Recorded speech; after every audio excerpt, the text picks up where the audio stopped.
꿈있는교회 성도 여러분 안녕하세요. 오늘 요한계시록에 대해서 우리 개인 골방 세우기 프로젝트에서 공부하기로 했습니다. 이 어려움을 통해서 많은 분들이 세상의 종말에 대한 관심들을 많이 갖게 되는 것 같아요. 그러다 보니까 자연 요한계시록에 대한 이야기를 많이 하게 되는데 그런 점에서 요한계시록이 어떤 책인가 하는 부분들을 이번 시간을 통해서 같이 살펴보려고 합니다. 오늘은 첫 시간이어서요. 요한계시록에 대한 좀 서론, 전체 개론, 이와 관련된 내용들을 가지고 먼저 이야기하도록 하겠습니다. 요한계시록은 참 이 책에 대해서 어떻게 해석하느냐에 따라서 그 내용들이 사뭇 달라요. 지금까지 요한계시록에 대한 해석은 크게 네 가지 유형이 있어요. 첫째는 과거 성취론이라 해서 이 요한계시록이 주 1세기에 쓰여진 거거든요. 요한이 썼거든요. 그래서 그 1세기에 그 당시의 상황에 해당되는 일이다. 그 상황에만 연결해야 된다. 그래서 미래에 대해서 너무 적용하는 것들은 잘못된 것이다 라고 말하는 관점이죠. 그 다음에 두 번째는 미래 성취론인데 제가 보기에는 이것이 현재 요한계시록 해석한 상당 부분을 유튜브에 요한계시록과 관련된 부분은 이 부분이 상당한 부분을 차지하는 것 같아요. 물론 세세한 부분은 좀 틀릴 수 있지만 즉 요한계시록은 예수님 재림 직전에 일어날 사건들을 기록한 책이다. 이렇게 보는 거죠. 천년왕국도 예수님 오셔서 천년왕국도 되고 뭐 7년 대환란 이런 이야기들을 주로 하게 돼요. 그래서 계시록 2장 3장은 그 당시 교회를 위해서 쓴 내용이었고 그 이후에는 예수님 재림 직전에 일어날 종말에 대해서 기록한 내용이다 이렇게 보는 거죠. 그 다음에 역사적 해석이 있는데요. 이거는 긴 역사, 즉 예수님이 이 땅에 오셨을 때부터 재림할 그때까지의 일어날 많은 이야기, 그리고 재림 이야기도 있고 또 예수님 당시의 어떤 이야기도 있고 그런 그 사이에 있는 어떤 교회의 이야기들 그런 것이라고 말하는 해석이에요.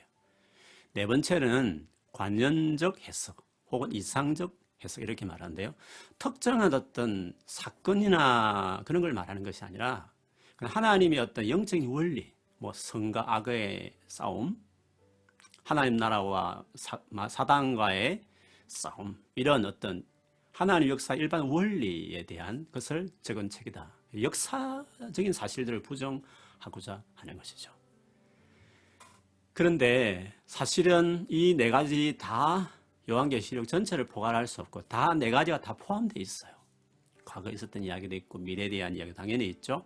그리고 역사적인 부분들 모든 시대에 걸쳐서 해당되는 이야기도 있고 또 그런 걸 통해서 뭔가 하나님의 영적 원리도 있는 것도 사실이에요. 그런데 요한계시록 해석할 때 제일 중요한 부분은요. 2장 3장 7교회를 향한 말씀 이후에 이제 하늘이 열리면서 환상이 보이게 되잖아요. 사도 요한이 그 4장부터 4장 5장은 하나님과 예수님의 이야기고 이제 6장부터 소위 말하는 인을 떼고 또 그 위에 나팔을 불고 대접이 쏟아지는 재앙들의 이야기 나오잖아요. 거기 말하는 그 재앙들이 사실은 예수님 재림 직전 일어나는 사건들을 말하는 것이 아니라 예수님 성천하신 이후에 교회의 시대 그때부터 예수님 재림하기 전까지 일어나는 모든 시기를 묘사하고 있다는 거예요. 그리고 그 7인 나팔 대접이 어떤 시간적인 연속적으로 일어나는 사건이 아니라는 거예요. 인 사건 다음에 그 다음에 나팔 재앙이 일어나고 나팔 재앙이 끝나면 대접 재앙이 일어나고 이런 식이 아니라는 거죠. 왜냐하면 7인에 보면 6째 인에 보면 그게 재림이거든요. 예수님이 재림이거든요. 그러면 재림이면 끝나야 되는 거잖아요. 또 다시 또 나팔 재앙이 시작된다. 그게 이상한 거잖아요. 그래서 그 인 하나 자체가 재림까지 다 말하고 있는데 나팔은 그것을 또 다른 관점에서 다시 그 전체를 보여주고요. 그 다음 대접은 특별히 마지막 심판과 관련해서 좀 더 포커싱 했지만 어쨌든 그 관점을 가지고 또 이야기하는 거죠. 그리고 마지막에는 정말 재림하시는 주님의 말씀이 나와요. 그런 점에서 어떠한 사건에 대해서 다른 새로운 측면들을 세 가지 유형으로, 마치 마태, 마가, 누가, 요한이 예수님에 대한 한 분이지만 다른 측면 관점에서 보았듯이 그렇게 봐야만 계시록을 잘 이해할 수 있는 것이에요. 요한계시록이 어떤 책이냐 하는 데 있어서 문학, 어떤 유형이냐, 어떤 문학 유형이냐 했을 때 첫째는 묵시문학이에요. 묵시문학은 우리가 생소할 수 있는데요. 이 묵시문학이 예수님 오시기 그 전에 200년 동안의 그 중간 침묵의 시대라고 말하죠. 어려웠던 시대에 그때에 활발하게 나왔던 새로운 문학의 양식이었어요. 주로 우리 판타지 소설 같은 부분이 나와요.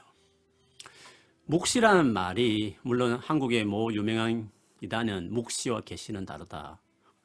그 이단의 교주가 옛날 분이고 한문 세대니까 한문 가지고 막 차이가 있다고 말해요. 묵시는 뭐 감추어진 묵자, 침묵할 때 묵자 있잖아요. 그리고 개자는 개자가 깨달을 개자다 해가지고 감추어 있었으나 지금은 깨닫게 한다. 뭐 이렇게 묵시와 계시는 다르다 이렇게 말을 하는데 사실은 그 말이 안 되죠. 왜냐하면 이 묵시와 계시라는 말이 원래 영어로 아포칼립스라는 이 영어로 이렇게 표현된 이 단어에서 나온 건데 두 개 다 같은 의미예요. 묵자도 묵마 봐서 그렇지 시자는 볼 시자거든요. 어쨌든 감춰둔 것이 보여진다. 묵시든지 계시든지 보여진다는 의미가 강하지 묵은 감추고 계시는 드러내고 이런 뭐 다른 차이를 말하는 게 아니거든요. 사실 똑같은 단어인데 그래서 옛날에 어떤 단어 번역본에 보면 요한계시록 하지 않고 요한묵시록이라고 한 그런 책도 있었어요. 근데 의미가 뭐냐면 원래 감춰져 있던 것들이 더 드러난다는 거죠. 연극으로 보면 커튼이 확 제치면서 무대가 보이는 것 같은 거죠. 대표적인 구약의 묵시문학의 형식을 띠고 있는 것이 다니엘서입니다. 에스겔도 있고요. 스가랴서 같은 것도 있어요. 묵시문학의 특징을 보면 누가 세상의 진정한 주인인가 그것들을 이 묵시문학에서 많이 보여줘요. 그러다 보니까 천상의 모습을 보여주고요. 환상들 같은 것들이 많이 나오죠. 그런데 요한계시록은 묵시문학의 어떤 많은 그 형식과 방식이 있지만요. 전달 방식에 있어서 좀 그동안 있었던 묵시문학과 다른 점이 있어요. 기존의 묵시문학들은 어떤 환상을 이야기하고 그 다음에 긴 설명이 나와요. 천사의 설명들이. 그런데 요한계시를 보면요. 설명이 없어요. 그러다 보니까 많은 어떤 해석들이 나오게 되는 거죠. 그런 점에서 좀 묵시문학의 좀 차이점이 있어요. 그리고 그 전에 묵시문학은 그 저자가 본명을 밝히지 않아요. 주로 구약의 유명한 인물들, 뭐 아브라함, 에녹, 뭐 이런 사람들 예를 들어서 하거든요. 그런데 요한계시록은 그 책을 쓴 요한이 직접 자기 이름을 밝힌다는 점에서 묵시문학과 조금 차이점도 있어요. 두 번째 요한계시록은 예언서예요. 예언서에 대해서도 우리가 좀 알아야 될 것이 있는데요. 예언 이렇게 말하면 여러분 어떻게 생각하세요? 예자가 미리 예자, 그리고 미리 말한다. 언자가 말씀이잖아요. 미리 말씀, 미래에 일어날 어떤 말씀이라는 거죠. 이것도 한국 유명한 이단은 그걸 또 한문 가지고 이야기하는데 그런데 사실은 이 예언이란 예언가가 나비 이런 히브리어 그런 뜻인데 그 의미 자체가 그래요. 하나님께서 말씀하신 것을 받아서 맡은 자, 하나님의 말씀을 맡은 자. 그래서 그 하나님의 말씀을 대언하는 자 그런 뜻이에요.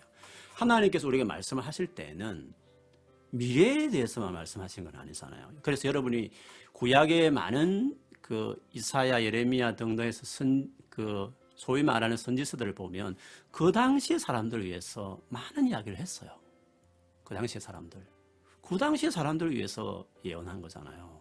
그 당시 사람들 타락하고 범죄하고 그래서 하나님 회개하라 그러고 그렇지 않으면 심판할 것이라고 말하죠.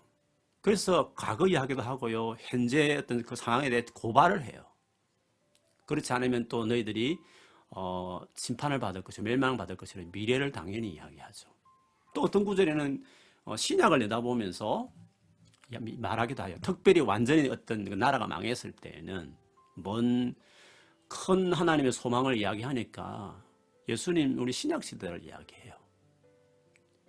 그렇기 때문에 예언서는 단순히 미래에 대한 이야기다 이렇게 하기보다 사실은 그 시대, 선지자가 활동한 그 시대를 향한 하나님의 어떤 관점, 하나님이 눈에 너희들을 이렇다라고 하는 말, 하나님이 관점에서 말하는 하나님 뭘 원하는지 목적을 제시한다는 점에서 그냥 하나님 말씀 맡아서 전한다는 말씀. 그 옛자에 보면 한문에 보면 두 가지 옛자가 있어요. 미리 옛자도 있지만 맡을 옛자도 있거든요. 그 사실은 그 말이 맞아요. 말씀을 맡은. 그래서 요한계시록을 우리가 말할 때 예언 이렇게 말하면 예수님 재림할 때 미리 일어날 일 이런 식으로 생각하는 예언서로 보면 안 되고 이 요한계시록이 그 당시에 소아시아 7교회에 쓴 편지이기 때문에 그 7교회를 향한 그 시대 그 교회의 상황에 맞는 하나님의 말씀이다. 그렇게 예언서를 보는 거죠. 그렇게 봐요. 옳아요. 그 다음에 서신인데요. 이거를 잘 많은 분들이 놓치고 있는 부분이에요. 서신형의 편지지 않습니까? 요한계시록을 첫 부분과 그리고 마지막 장 22장을 보면 서신이라 말하면 누가 누구에게 썼으며 그리고 인사도 나오고요. 그 다음에 어떤 쭉 서론에 대한 이야기도 본론 나오고 나중에 끝에 가보면 축복을 비는 이런 말이 나오잖아요. 그래서 요한계시록을 보면 딱 그 형식이에요. 내가 어떻게 이것을 하게 되고 누구에게 쓴다. 7교회에게 이 편지를 써서 보내라. 그렇게 말을 해요. 그 다음에 맨 뒤에 보면 결론 다 말한 다음에 내가 교회들에게 이렇게 말을 했다. 은혜와 복이 너희에게 늘 있기를 바란다. 이 형식을 그대로 취해요. 그래서 2장 3장만 7교회에 향하여 쓴 편지가 아니라 4장도 5장도 666이 나오는 그것도 그 당시에 용, 여자 이것도 그 당시 7교회에 향하여 하신 그 교회를 향한 그 교회에 꼭 그 상황에 맞는 필요한 말씀들을 편지로 적었다는 것을 이야기해요. 다니엘서 같은 데 보면 그 임봉하라 이런 말씀이에요. 먼 훗날 일어날 일이니까. 근데 계시록에 보면 속히 되어질 일이다. 그리고 22장 같은 거 임봉하지 말라 그랬어요. 왜요? 그 당시 사람들을 위해서 쓴 책이니까. 물론 재림이나 뭐 그런 내용은 그 시대 사람들에게 해당되지는 않죠. 그는 그들에겐 먼 이후의 이야기고 우리에게도 그런 미래예요. 그러나 그건 요한계시록만 그런 게 아니라 마태복음에도 그렇고 바울의 서신에도 다 소망에 대한 이야기는 다 나와요. 그런데 주는 그 당시에 그 편지를 받았던 사람들을 그 교회를 위해서 쓴 책이기 때문에 요한계시록을 볼 때에도 마치 암호풀이 하듯이 이 재앙은 오늘날 어떤 시대에 일어난 이야기다. 심지어 이 코로나 바이러스도 바로 몇 장에 있는 바로 이것을 말한다. 이렇게 말하는 것 자체가 너무 성경을 해석하는 기본이 암호 풀듯이 코드 풀듯이 요한계시록을 보면 안 되고 이 편지는 어디까지나 2장 3장 말고도 그 이후의 모든 내용도 그 당시에 교회를 위해서 쓴 편지였다. 그게 이 양식을 볼 때 우리가 알아야 될 부분이게 돼요. 기록 목적이 뭐냐? 도미티안이라는 로마 황제가 있었습니다. 기독교 박해를 아주 강요했던 기독교를 많이 박해했죠. 스스로 자기가 주님이요 하나님이라고 경배를 요구했어요. 그런데 이 황제가 그렇게 백성들의 신임을 얻지 못했어요. 이 말을 할 때 로마에서는 이것을 농담으로 생각했어요. 그런데 언제나 충성한 사람 있잖아요. 잘 보이려고. 그래서 로마보다는 로마가 관할하는 식민지 지역, 즉 지금 요한이 사역했던 그 소아시아 주변의 거기에 분봉왕들, 지역에 로마에 충성하려고, 황제에 충성하려고 하는 사람들이 열성적으로 그걸 참여를 했어요. 일부분은 정말 열심히 하는 사람, 어떤 부분에는 그냥 적당히 하고, 그게 아주 일상적으로 클라이막스의 박해는 아니었지만 그래도 어떤 데는 사람을 정말 숭배하기도 하기도 하고 어떤 경우에는 그냥 내버려 두기도 하고 이런 식으로. 그래서 아시아 지역에 특별히 로마 황제 숭배에 대해 열성적으로 참여했다는 거죠. 그래서 요한도 그 황제의 말기에 그 에베소라는 곳에 목회했는데 그 주변 7교회에 요한이 다 관리를 했죠. 영향으로 사도였으니까. 그러다가 잡혀서 밤모습에 유배를 당해요. 그때 교회가 겪었던 어려움이 뭐냐 했을 때 세 가지인데요. 하나는 거짓 교사들에 대한 어려움이 있었어요. 뭐 니골라당 이런 어미라든지 이런 것들을 뭐 한국의 이단들은 그거를 현대적으로 뭐 다 이렇게 말하지만 사실은 그 당시에 있었던 거거든요. 거짓 교사들 때문에 겪는 어려움이 있었어요. 그 다음에 언제나 그렇지만 유대인들에게 박해가 많았어요. 그것도 2장에 보면 다 나오죠. 그럼 세 번째가 중요한데 로마 권력에 대한 박해죠. 권력에 의한 박해. 로마 황제 숭배를 요구하는 도미티안 황제의 이 정책 때문에 그래요. 조금 전에 말했지만 숭배도 있었지만 뭐 절정이 이루어지는 않았어요. 근데 이 세 번째 부분이 사실은 요한계시록의 많은 부분을 차지해요. 용 같은 건 로마 제국을 말해요. 짐승, 로마 제국에 앞장섰던 정치적인 그 세력뿐만 아니라 그 다음에 그것에 대해 종교적인 제사장 같은 역할을 하는 사람도 있었거든요. 그리고 엄녀, 바벨론 다 요한계시록 시대에 그 로마 제국들, 로마 나라는 그 정권을 권력을 이야기하는 것입니다. 그래서 이런 외적, 내적 문제가 있었어요.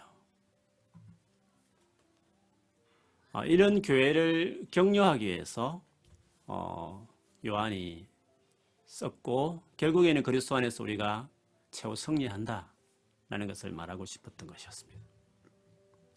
요한계시록의 내용을 보면요. 서문이 있고 마지막 결말이 있습니다. 그 가운데 7가지 계시가 있습니다. 요한은 7이라는 숫자를 좋아합니다. 요한복음도 마찬가지지만 요한계시도 마찬가지예요. 그래서 먼저는 7교회를 위한 편지가 나와요. 그 다음에 이제 하나님의 모습, 하늘의 보좌가 보이면 그리고 그게 예수님이 어린 양 예수님 나와요. 5장에. 그리고 6장부터 드디어 7의 그 떼면 그 책이 펼쳐지거든요. 그것에 대한 7 인봉에 대한 계시. 그 다음에 세 번째는 나팔, 연이어져요. 그 다음에 중간에 여자와 용에 대한 그 이야기 나와요. 이거는 그 당시 교회를 말해요. 핍박 중에 있는 교회를.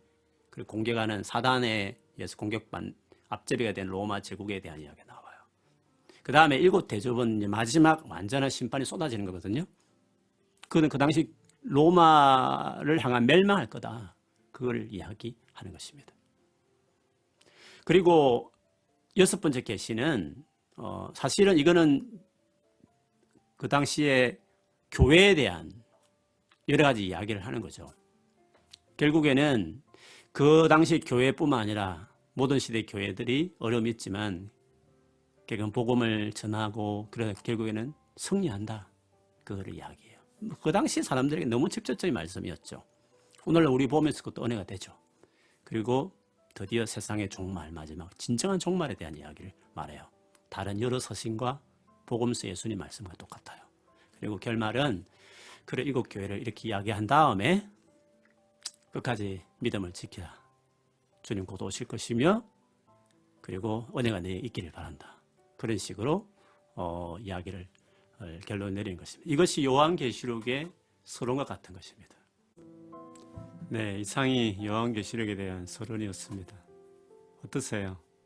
여러분 평소에 알고 있던 요한계시록과 어떤 차이가 되십니까? 첫 시간은 이 정도로 이제 요한계시록에 대한 인스트럭션, 결론에 대해서 말씀을 드렸고요. 그 다음 이 시간에는 요한계시록을 실제로 1장을 가지고 한번 그 묵상의 첫 번째 단계인 관찰에 대해서 한번 하겠습니다. 실제로 그때 여러분 성경을 딱 펴고요. 1장 앞부분만 할 거예요. 그리고 그것을 이번 금요일 날 해석을 한번 실제로 묵상하는 시간을 가질게요. 그래서 한번 다음 비디오도 보시고 또 본문과 직접 한번 그 요한계시록의 그 서론을 생각하면서 실제로 그 본문 한번 보시면 정말 평소 보는 것과 다를 거예요. 그렇게 하셔서 금요일 날 한번 뵙도록 하겠습니다.